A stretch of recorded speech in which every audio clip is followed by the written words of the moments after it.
Why it's coming out now is we wanted to wait, to get through all of the legal proceedings, the criminal trial, and it's 4 parts, and it spans over 30 years of, pop culture, his life. So it took some time, to say the least, to put all of this together. It's an important story, and you could just tell it with all the public material. Mm-hmm. You go further, you've gotten your hands on some extra new material people are going to see for the first time, including this video. Any journalist would want to know how you got it, but it is Sean Diddy Combs in the heat of this, right before the arrest for the trial we just discussed, in private moments, talking to his lawyer, cameras running. He also underestimated that with every celebrity, you do have different claims, and some are completely unfounded. But I think that some of these lawsuits, there's receipts. Mm-hmm. And there's footage, and there's voice recordings. And I think that for a man, it's also very interesting, for the culture of hip hop, so many artists record themselves, and they probably, when they were, recording themselves in 2005, never saw the year 2025 and how accessible that media would be to actually make a case for things. And I think 50 Cent's latest Netflix documentary landed on Tuesday and immediately ignited social media, delivering a gripping, high-impact exploration of Diddy's ascent to power and the unraveling that followed. Packed with rare archival footage, candid recollections, and perspectives from former insiders, the film moves at a relentless pace, pulling viewers into a high-stakes world long hidden from public view. A standout installment, The Reckoning, centers on reflections from former Bad Boy Records artists and employees as they revisit the turbulent era surrounding the deaths of Biggie Smalls and Tupac Shakur. Rather than presenting definitive claims, the episode shares personal viewpoints and long-held suspicions through commentary from rapper Mark Curry, Roxanne Johnson, Craig Mack's former wife, and Bad Boy co-founder Kirk Burrows. Together, their accounts revisit a volatile chapter marked by alleged exploitation, mounting internal pressure, and a rapidly escalating East Coast-West Coast rivalry of the 1990s, painting a tense and emotionally charged portrait of an industry driven by ambition, influence, and power struggles. Been hearing from Greg Kading, the detective that worked on Tupac and Biggie's case in this documentary. He is the investigator that did that proper agreement with Keefe D way back in 2008, where Keefe D alleged that Diddy tried to offer him $1 million to take out Tupac and Suge Knight. And Tupac's trial with Keefe D is coming up very soon in early 2026. And we know that Diddy's name has been dropped at least 200 times during these proceedings. And Puff created the atmosphere for both of those guys to lose their life. I honestly, when I look back on it, if he trusted Sean more, it would have been better. But he didn't trust him as much as the way Sean says they were best friends after he was dead. No, I didn't see that during the time we were working. The documentary pulls no punches, stacking revelation after revelation, and framing itself as one of the most confrontational examinations of Diddy ever released. It states that he is currently being held at a federal facility in New Jersey on charges related to transportation offenses, while also noting that a jury declined to convict on several more serious allegations, highlighting just how layered and complex the case has become. Public scrutiny intensified sharply in late 2023 after a high-profile civil lawsuit filed by his former partner set off a chain reaction of additional legal actions, keeping his name locked in nonstop headlines. As the series underscores, the volume of claims has continued to grow, fueling fierce debate and speculation, even as Diddy has consistently denied all wrongdoing, leaving the public suspended between legal outcomes, controversy, and unresolved questions. Homes have now sent a cease and desist letter to Netflix. That's right. They are demanding it not release a docuseries featuring the embattled. This documentary goes far beyond recycling familiar accusations. It raises the stakes by introducing new claims that have reignited headlines and intensified public debate. According to the filmmakers, they obtained rare behind-the-scenes footage allegedly recorded inside a New York hotel room just days before Diddy's arrest. The material is said to capture candid moments of him discussing next steps with legal counsel and reacting to the media pressure rapidly closing in. Framed as raw and unscripted, the footage is presented as a revealing glimpse into the strain, uncertainty, and mounting tension beneath the public persona, sharply contrasting with the carefully managed image long shown to the world.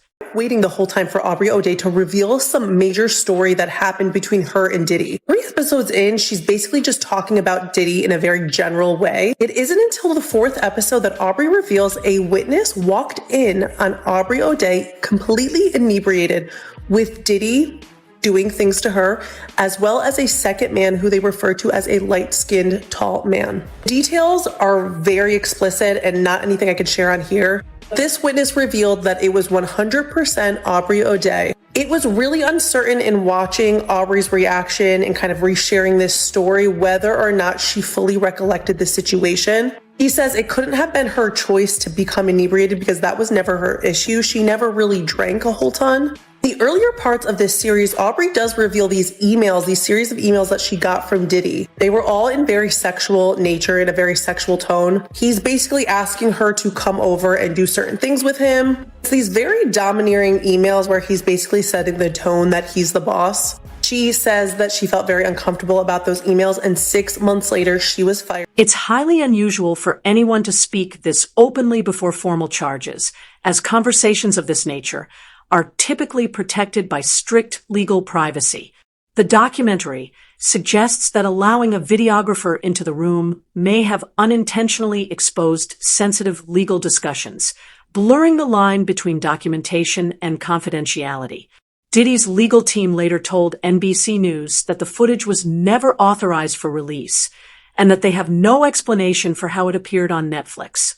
They emphasized that the videographer was bound by confidentiality agreements, insisting the material was intended to remain private and framing its release as a serious breach rather than a deliberate disclosure. It gotten over CCNY. It looked like the coast was clear. We were renegotiating with Arista. We were about to get a step up in the money. I had 25% of the company. I didn't know why he needed to get that back from me and then give it back to me again. I didn't understand that. That's like a trick. Like, okay, here, I gave it to you, now give it back, and don't worry, I'm gonna give it right back to you. I didn't want to give it up. So he came into my office one day unexpected, him and Kenny Marsalis, they had it planned out. Kenny had the briefcase with all the stock certificates in it, and Diddy had the bat. Not like I'm gonna beat the shit out of you with the bat, but he had the bat like, man, we got to do this. This has to happen. I didn't feel I was gonna get beat down in that office, in all honesty. I got people that could jump out of the shadows in a minute. I wasn't threatened by him. What I was messed up over was the fact that I started this company with you from day zero, and now the one solid thing that you told me I had, you want to take that back and do a return to me on that at this critical time that we're renegotiating and getting a step up on the contract. When he told me it was about all of that renegotiating and that I should trust, I did, begrudgingly, angry, upset. It wasn't right. I did it. He got the stock back. I went on, tried to get over that, kept doing my job, doing what I had to do, delivering everything. And once again, I was caught up in the job. I forgot all about it. And next thing you know, we had the snafu. I was fired. And he just said, oh, okay, bye. And since he had never given me the stock back, he never said that he would pay me anything or give me anything. He just avoided me all these years. Not only did he avoid me all these years, running high and low, I went on and started working with Mary, who the three of us started out. I went on to start working with Mary, continuing the path the three of us began together. The series deepens its impact by elevating voices from Diddy's past, including former collaborators, artists, and close associates who provide insider reflections on his rise and influence within the industry. Among those featured is making the band Alum Aubrey O'Day, who shares her personal experiences, adding nuance and emotional weight to the narrative. Her account highlights the layered realities of operating within the orbit of a figure long regarded as one of hip-hop's most powerful players, reinforcing the documentary's portrayal of ambition, control, and the complex dynamics that shaped relationships behind the scenes. Pac's money, Pac wanted to leave, and it could be some other shit that was going on. But they still created an atmosphere for that. You understand that East Coast, West Coast bullshit. When Suge was trying to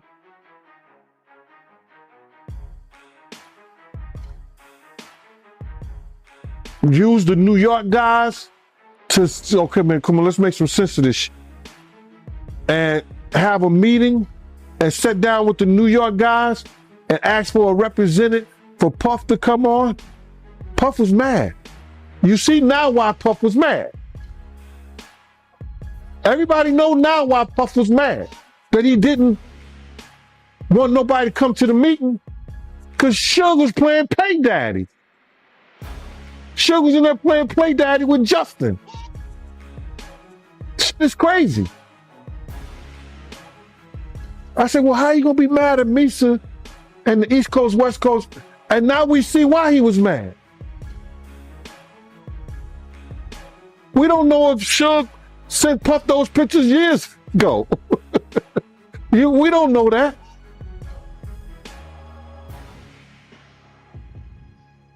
But that's why Puff didn't send a representative when Zipman was asking him, man, let me represent, just let me know. Nah, man, F that.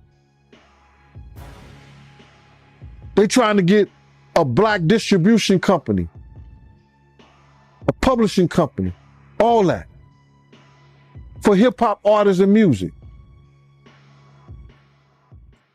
Puff and Jay-Z ain't gonna have shit to do with it. And look who get rewarded behind that. So, to answer your question, I think the atmosphere that they designed and made up led to what we know was the East Coast, West Coast war. And both of them had some responsibility in that. The series pushes the tension even higher by spotlighting testimony from figures closely connected to Diddy's past.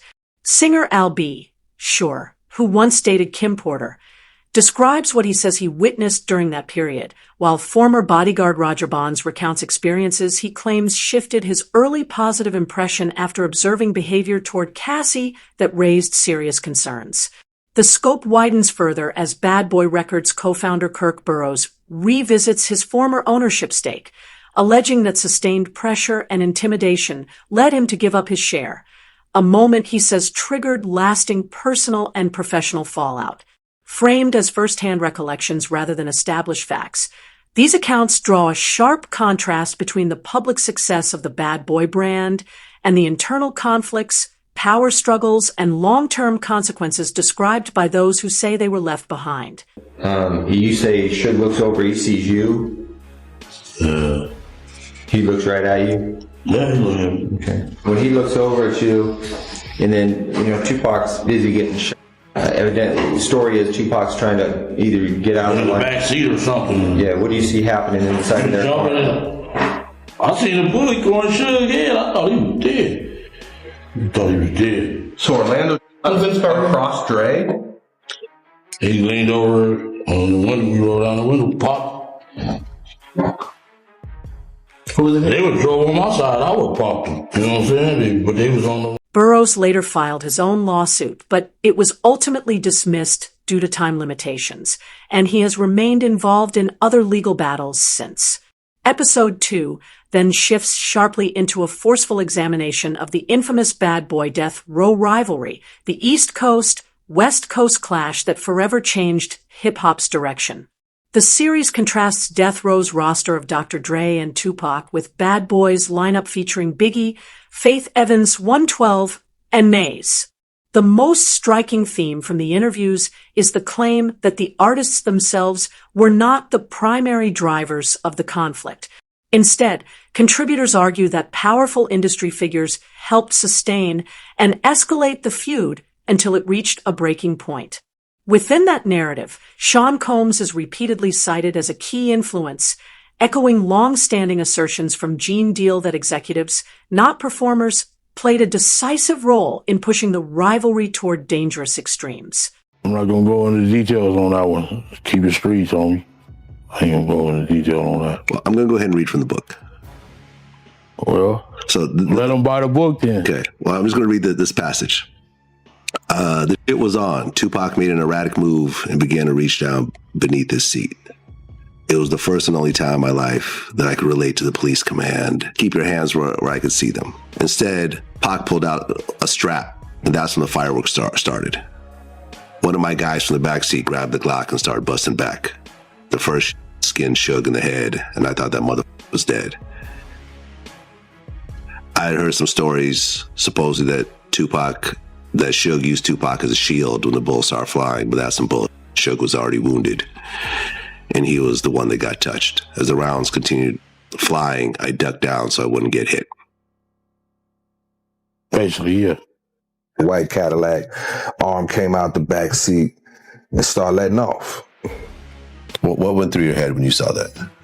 They shot my name. 2008 proper agreement, he alleged that Diddy's friend Zip Martin is the one that gave him the weapon that was used to take out Tupac. The KPD told the investigator Greg Kading that Zip Martin had a special compartment to keep this weapon in his car that he drove to Las Vegas. And in this documentary, we have Greg Kading confirming that Zip Martin did drive the same type of vehicle that KPD alleged to Las Vegas this night. And then during this documentary, we heard from the former president of Bad Boy, Kirk Burroughs, who alleged during this time, Diddy had him hiring a whole bunch of people and getting cars to drive to Las Vegas. And he is now very curious into why Diddy wanted to do this. And he said, in his opinion, he now believes that Diddy was behind taking... The documentary argues that the label rivalry stretched far beyond music, evolving into what it portrays as a dangerous, street-level conflict. It suggests that rival groups became informally aligned with opposing camps connected to Bad Boy and Death Row, blurring the line between industry competition and real-world consequences. Within this framing, the series places Diddy at the center of a complicated web of associations, pointing to connections through Eric Von Zip, whom Diddy had previously described as family, and Dwayne Keefe D. Davis, a figure long mentioned in gang-related discussions, drawing on archived recordings referenced in the series and commentary from former LAPD Detective Greg Kading. The episode revisits Davis's own account of events surrounding the 1996 Las Vegas shooting that killed Tupac. Davis describes his version of who was involved and how the night unfolded. While the documentary is careful to present these statements as personal recollections rather than proven conclusions, it amplifies their impact by featuring interviews with figures such as Keefe D. himself. The result is a layered presentation of first-hand perspectives that heightens controversy and deepens an already explosive narrative without offering definitive answers. After Pac got Puffy gave Zip $1 million that was supposed to be handed over, and Zip ended up keeping it. And I remember when I interviewed TK Kirkland, who was actually roommates with Zip at one point. They were that close. He actually said, yeah. The feds said that too. He said that actually happened. Well, the story that has circulated was that after Tupac got, Puffy allegedly gave the money, I heard, to Zip. Yes. And Zip was supposed to give the money to Keefe and them. Yes. But he never gave the money to him. But thank God he never gave him the money, right? Think about it. If he gave the money, Puffy will be in prison now, money for hire. So thank God. It's just a true story. I'm not saying yes or no, but if he would have gave them the money, it'd have been for hire and Puffy would be locked up. The series pushes the narrative even further by spotlighting claims from Davis, who alleges that Diddy offered financial incentives tied to targeting Tupac Shakur and Suge Knight, who was riding in the same vehicle during the shooting. These statements are presented strictly as Davis's personal account, not as established fact. He claims the payment never materialized, attributing that to Knight surviving the attack and to the money allegedly vanishing with Eric Von Zip, who later died. Framed as unverified assertions, the documentary positions these remarks as a deeply unsettling layer in an expanding web of controversy, intensifying public debate while highlighting the gravity and complexity surrounding the accusations being revisited. Speaking on the situation with Biggie, how he was the one in charge of planning this London media trip for Biggie that he was supposed to be on the night that he was actually unalived. Kirk Burrows claims Diddy is the one that canceled this trip and Biggie did not want to go out to Los Angeles. And Kirk Burrows feels like Diddy should be responsible for what happened to Biggie. What Kirk Burrows alleged next is what's really chilling. He said something that we have heard alleged many times, and he said that Biggie was actually leaving Bad Boy Records shortly before he passed away. Kirk Burrows alleged that Biggie already signed the paperwork to get out from underneath Bad Boy. Then Kirk Burrows went on to allege that after Biggie passed away, Diddy came to him and told him to change the terms in the contract that Biggie signed. And he claimed that he was so calculated that he told Kirk Burrows to just switch out the middle pages. That way on the last page, Biggie's signature would still be there. That way Diddy could allege. Burrows asserts that Diddy pressured Christopher Wallace, famously known as Biggie, to travel to Los Angeles to promote his album despite Wallace's hesitation, a trip that preceded his fatal shooting in 1997. He contends that this decision placed the artist in danger and alleges that Diddy later framed the trip publicly as Biggie's personal choice rather than one influenced by outside pressure. These claims are presented as allegations, not verified facts, but they inject a sharp, unsettling perspective into a long-debated chapter of hip-hop history, reigniting controversy and scrutiny around events that have remained sensitive for decades. So soon, knowing that Tupac got killed 6 months earlier. The award show season was up. We had to go out there to participate in that.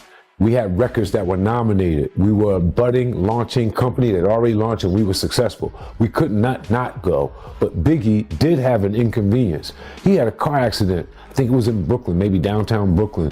He had a broken femur at that time. And he was recovering from that. Big sized person, could not really sit comfortably in a plane, not even first class, with a cast on. It was uncomfortable. He was talked into going to the LA portion of the trip so that he could be out there ahead of time. He was out in LA so there wouldn't be a big rush and bustle to get him there. So I think he was out there for a good week and a half ahead of time leading into the event. So being out there, we came to follow up and to have that night.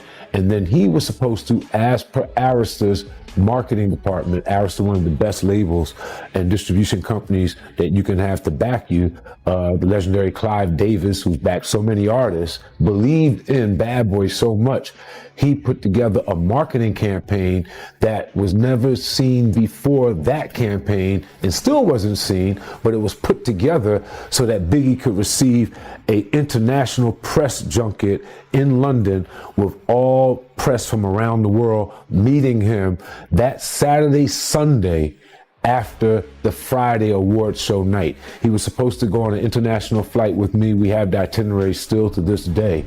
He was supposed to leave that early morning, go to London, and we would be out there for 2 or 3 days, and then he would go back to New York and go home. Diddy called Sean P. Diddy, whatever his name was during that time, called late Friday night, early Saturday morning, saying he's not going to London. Call Arista, cancel it. You go. You represent it. You go. He's not going. He wants to stay here in LA. Kirk then went on to explain that Diddy pulled the budget for Biggie's security on purpose, so he would be left undefended. You have a budget for everything that you do.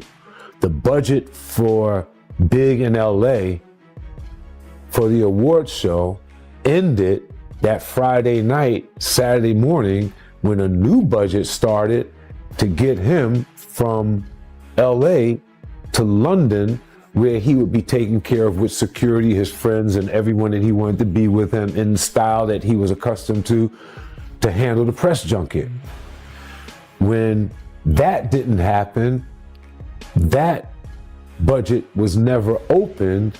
The budget for LA ended, and there was a great need for security that Saturday night, and he was out without that security.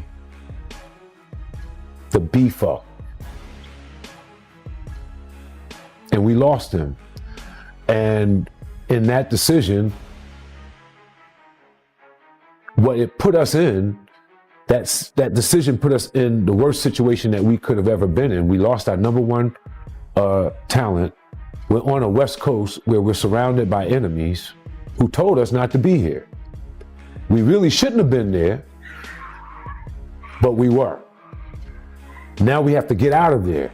At that time, I brought most of the company with me. I had a lot of interns, young people. I had to account for them with their parents. We had to get them home. That weekend, I think we had to get Sean out first. 1, 2, 3 steps in the trunk of a car, moving out the city limits to another airport on that flight out. I stayed until Sunday-ish or so, making sure all the interns, all the executives, every last one of the kids that was out there with us was back east. And then we had to make preparations for Big's family to know where he was at, for them to make preparations to bring him back home a week or so later. Burroughs asserts that Diddy pressured Christopher Wallace, famously known as Biggie, to travel to Los Angeles to promote his album despite Wallace's hesitation, a trip that preceded his fatal shooting in 1997.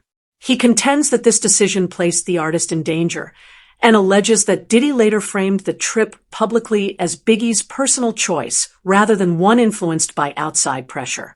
These claims are presented as allegations, not verified facts, but they inject a sharp, unsettling perspective into a long-debated chapter of hip-hop history, reigniting controversy and scrutiny around events that have remained sensitive for decades. Oh, hi, Gene. How are you? All right, man. You know I ain't seen you since I came to your house and had that conversation with you. How you been? You all right? I've been okay. I've been watching you on Facebook. I'm sorry, Ms. Wallace. I'm sorry I had to do what I had to do, but you know, it is what it is. Okay. I know you do. Thank you, Ms. Wallace. Like I told people, I said if Ms. Wallace would have called me and told me to shut it down, I would have shut it down. Ms. Wallace ain't called. She knew how to get in touch with me. If Ms. Wallace didn't tell me to shut it down, I'm going to keep doing it because I respect you, Ms. Wallace. And do what you do. First thing I said was, Ms. Wallace, if you tell me to stop, leave Puff, stop, not to say leave Puff. If you tell me to stop doing what I'm doing, I will. She said, no, G, I watch you. You keep doing it. You doing a good job. You, man, listen here. Yo. I was happier than one of them boys at a Diddy party. I was so happy, man, it was crazy. Cause this was the first time I had talked to Miss Wallace since the last time I talked to her and was telling her about Big's death. He opens by greeting Gene warmly, saying it had been a long time since they last spoke face-to-face. He explains that he's been doing well and mentions that he's seen her activity online, keeping up from a distance. Then his tone shifts. He offers a sincere apology, acknowledging that some of his recent actions may have been difficult, but insists they came from a place of honesty and responsibility that he explains that he has always made one thing clear to everyone. If Miss Wallace had ever asked him to stop, he would have done so immediately. No hesitation. No argument. He emphasizes his respect for her, noting that she knows exactly how to reach him and never once told him to shut things down. Because of that, he felt justified continuing. Out of respect, not defiance, that he recalls telling her directly that if she ever wanted him to stop speaking on the situation, he would. According to him, her response was the opposite. She told him she was watching, encouraged him to keep going, and said he was doing a good job. That moment, he says, meant everything to him. It was the first time they had spoken in years, and hearing her support after everything surrounding Biggie's death left a lasting impact he'll never forget. Getting into what happened with Biggie. And Greg Kading alleged that Diddy wasn't helpful at all in the investigation into what happened to Biggie. We saw a lot of different records being put on the screen where it said he did not want to give any more info at this time, and this was at the hospital where Biggie passed away. And I also noticed this document that flashed on the screen that was from investigator Russell Poole. And Russell Poole said that he called Miss Wallace to update her on the investigation and that she was frustrated and angry that no one had been arrested for her son's unaliving. After bringing her up to date on the case and explaining our frustration with the lack of cooperation from Puffy Combs, Bad Boy Entertainment, plus Biggie's own entourage's lack of further assistance in the investigation, Miss Wallace calmed down and understood the situation. Greg Kading said in this documentary he believed that Diddy did not cooperate with Biggie's investigation because it would have led investigators back to him with Tupac's unaliving. I always remember the saying that when you solve one of their cases, you will solve the other. And that's why I honestly can't wait until Diddy has consistently denied every accusation presented in the series, and those denials now serve as his primary defense amid intensifying scrutiny. The documentary underscores that even a single claim gaining broader traction could destabilize the carefully curated public persona he has built over decades, revealing vulnerabilities few anticipated. Positioned within a space of uncertainty rather than definitive conclusions, the narrative highlights a pivotal moment where reputation, legacy, and public perception hang in the balance, with potential consequences far surpassing any challenges he has faced before.